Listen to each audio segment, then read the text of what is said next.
July 3, 1938, a steam locomotive surges to a world record, 126 miles per hour, only to tear itself apart in the very moment of victory. Britain, Germany, and America raced for glory. But the Mallard's triumph hid a catastrophic flaw. Why would nations risk everything for a few seconds of speed? And what deadly lesson did the Mallard's self-destruction teach the world? The answer rewrites what you thought you knew about the greatest machines of the age. In the 1930s, the world was gripped by a fever for speed. Everywhere, the promise of going faster, by train, by car, by air, captured imaginations and filled headlines. Posters plastered city walls with sleek silhouettes of locomotives slicing through the countryside.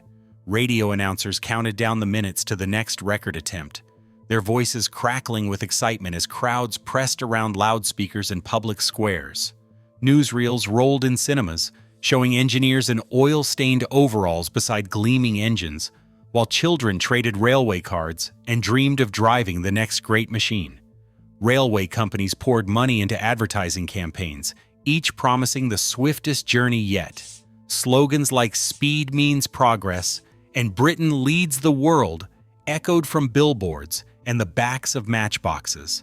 The Mallard, with its bold blue paint and streamlined nose, became a symbol of hope and pride in a country still feeling the scars of the Great Depression. Across the channel, German posters boasted of the 0502, its red wheels and sharp lines meant to embody national strength. In America, the unveiling of the Pennsylvania S1 at the World's Fair drew gasps from visitors, who marveled at its sheer size and futuristic curves. This was not just about trains. The race for speed found its way into everyday life. Toy shops filled their windows with miniature locomotives, each promising to be faster than the last. Magazines ran features on the men behind the machines, turning engineers like Sir Nigel Gresley into household names.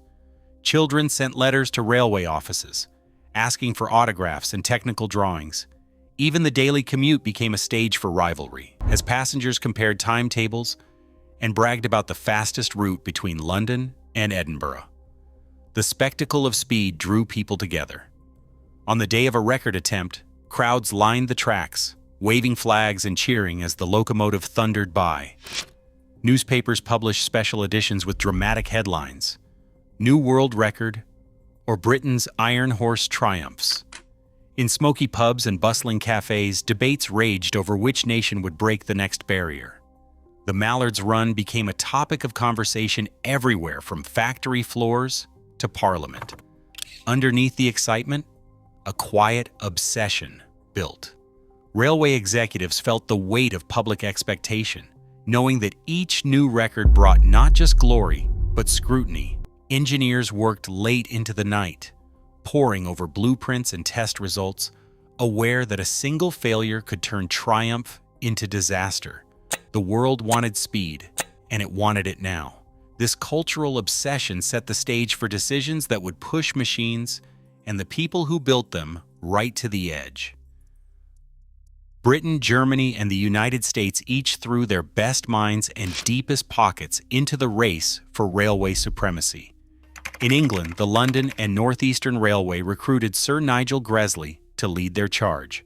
His A4 Pacifics, including the Mallard, were shaped in wind tunnels and tested on drawing boards, their blueprints marked by a single obsession: less air resistance, more speed. Gresley's team believed that with the right mix of streamlining, lighter pistons, and a 3-cylinder drive, they could outpace any rival. Across the North Sea, Germany's Deutsche Reichsbahn developed the DRG-05 series, locomotives built not just for performance, but for spectacle. 05002, with its sleek bullet-shaped shell and bright red wheels, became the centerpiece of Nazi propaganda. State engineers were ordered to break records in full view of newsreel cameras, every run staged as a demonstration of Aryan engineering. Behind the headlines, the German design favored a 2-cylinder layout, prioritizing brute force and mechanical simplicity. The regime poured public funds into the program, seeing each mile per hour gained as another victory for national prestige. On the other side of the Atlantic, the Pennsylvania Railroad took a different path. The S1, unveiled at the 1939 World's Fair, stretched nearly 140 feet from nose to tail, longer than many city blocks. American designers believed that bigger was better. The S1's enormous boiler and four-cylinder duplex drive promised power on a scale never seen before. The locomotive's polished stainless steel and Art Deco curves were meant to dazzle, but its sheer size brought its own set of challenges. Test runs revealed a tendency to sway and shudder at high speed, earning it the nickname the Shaker among crews. Still, the S1 was a source of pride, a rolling symbol of American ambition during the darkest years of the Depression. Each nation's approach reflected its own priorities and anxieties. Britain focused on technical finesse, squeezing every advantage from limited resources. Germany harnessed the locomotive as a tool of statecraft, blurring the line between engineering and ideology. America, with its vast distances and industrial might, aimed for scale and spectacle. Government grants and company budgets stretched to the breaking point, with engineers told to spare no expense in pursuit of the next record. Streamlining became the decade's signature. Teardrop noses, smooth casings, and concealed machinery promised not just less drag, but a vision of the future. Posters and press releases talked of scientific progress, but behind the scenes, design teams faced constant pressure to cut corners and gamble on unproven ideas. The drive for speed came at a cost. Every new innovation introduced fresh risks, and the margin for error grew thinner with each attempt.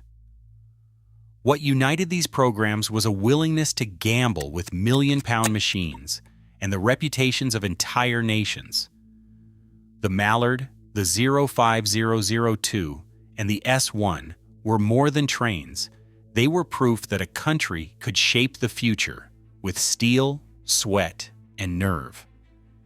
In the workshops and boardrooms, the question was never if something might break, but how far they could push before it did.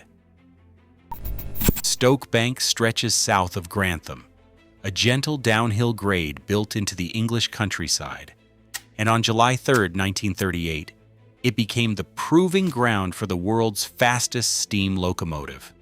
Early that morning, the Mallard stood ready, its blue paint gleaming in the sunlight, steam curling from its stack. Driver Joseph Duddington climbed up to the cab, joined by fireman Thomas Bray, two men hand-picked for their nerve and skill. The plan was simple on paper: start north of Stoke Summit, build speed on the descent, and push the engine harder than any before. But the stakes were written in every bolt and bearing. The Mallard's tender brimmed with the best Welsh coal, and extra oil was poured over the moving parts, especially the center bearing, already known as the engine's Achilles heel. The dynamometer car, coupled directly behind, would record every surge and shudder, its paper roll and clockwork pens ready to capture the truth. As the signal dropped, Duddington eased the regulator open. The locomotive surged forward, wheels pounding the rails, the train gathering pace with every mile. Bray shoveled coal with a practiced rhythm, feeding the firebox as the pressure climbed. The Mallard's 3 cylinders hammered in perfect time, the kill chap exhaust roaring overhead. Past Barkston, the gradient tipped downward. Stoke Bank's 1 in 200 slope stretched ahead like a runway. Duddington opened the throttle wide, feeling the engine strain and leap beneath him. The wind screamed past the cab windows. Telegraph poles blurred into a gray wall. Bray kept the fire blazing, sweat pouring down his face as the speedometer needle crept past 100 miles per hour, then 110, then 120. Inside the dynamometer car, engineers hunched over their instruments. The pen traced a jagged line across the paper, marking every second. For 5 miles, the Mallard held above 120 miles per hour, the fastest sustained speed ever logged for a steam locomotive. Then, In a brief, almost unreal moment, the dynamometer recorded a spike, 126 miles per hour. The train covered nearly 180 feet in a single second. The official log would later confirm it, a world record captured in ink and adrenaline. The cab was a maelstrom of noise and heat. Duddington's hands gripped the controls. Bray's shovel flashed in the firelight, and the engine thundered down the bank as if the laws of physics had taken a holiday. But behind the triumph, stress built in steel and bearing. Every revolution pushed the Mallard closer to its breaking point. For those few seconds, the boundary between machine and miracle vanished. The Mallard had done what no other steam locomotive had dared. It outran the century's wildest dreams, and in doing so set a mark the world has never surpassed. A sharp, bitter stench swept through the Mallard's cab, cutting through the roar of the engine and the rush of wind. The chemical alarm, a glass capsule filled with aniseed oil, had shattered without warning and flooded the air with its unmistakable odor. It was not just unpleasant. It was a signal that something inside the locomotive had reached a dangerous threshold. Driver Joseph Duddington and fireman Thomas Bray knew the meaning instantly. The center big end bearing was overheating, pushed past its safe limits by the relentless speed. Neither man spoke. There was no time. Duddington eased off the throttle, feeling the engine's power falter beneath his hands. Bray's shovel paused mid-swing. The Mallard thundered on, but the record run was over. The acrid smell lingered, a silent accusation hanging in the cab as the train slowed and the countryside blurred back into focus. Every mile now risked further damage, but the crew pressed on, determined to reach Peterborough for inspection. In the workshops, the evidence was impossible to ignore. Technicians crowded around the Mallard's exposed machinery, faces grim as they pried open the bearing housing. The center big end, always the most vulnerable part of Gresley's three-cylinder design, had suffered a catastrophic failure. The white metal lining, made of tin-based babbitt, was blackened and slumped, its surface melted and torn away.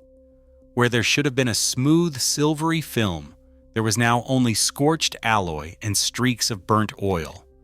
Photographs taken that day, now preserved in the National Railway Museum, show the bearing's ruined shell, a stark record of the price paid for those fleeting moments at 126 miles per hour.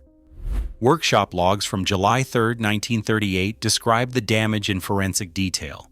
Center big end bearing melted, metal flowed from journal, heavy scoring to crank pin. The stink bomb capsule, designed to burst at temperatures above 180 degrees Celsius, had done its job. But once the oil film failed and the babbitt began to soften, destruction followed in seconds.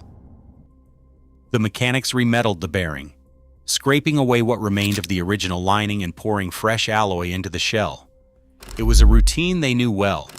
This was not the first time an A4's center bearing had suffered, though never before at such speed or with so much at stake. For the Mallard, survival came down to luck and timing. Had the run lasted even 1 minute longer, the crank pin itself might have seized, freezing the engine solid and ending its career in a single violent instant. But the warning had come just in time. The locomotive limped back into service, its record intact, but the evidence of what nearly happened burned into every photograph and workshop note. In the aftermath, the Mallard stood as both champion and cautionary tale, a machine that had touched the edge of possibility and left behind the smell of scorched metal as proof. Inside Mallard's machinery, forces built up that no amount of pride or preparation could withstand. At 126 miles per hour, each piston hammered back and forth 5 times every second. This relentless rhythm was not just noise and motion. It set up waves of vibration, a mechanical resonance that rippled through the rods and bearings. Instead of canceling out, these vibrations stacked on top of each other, amplifying stress at the heart of the engine. The center big end bearing, lined with a silvery layer of babbitt metal, A tin antimony alloy poured and machined at Doncaster Works took the brunt.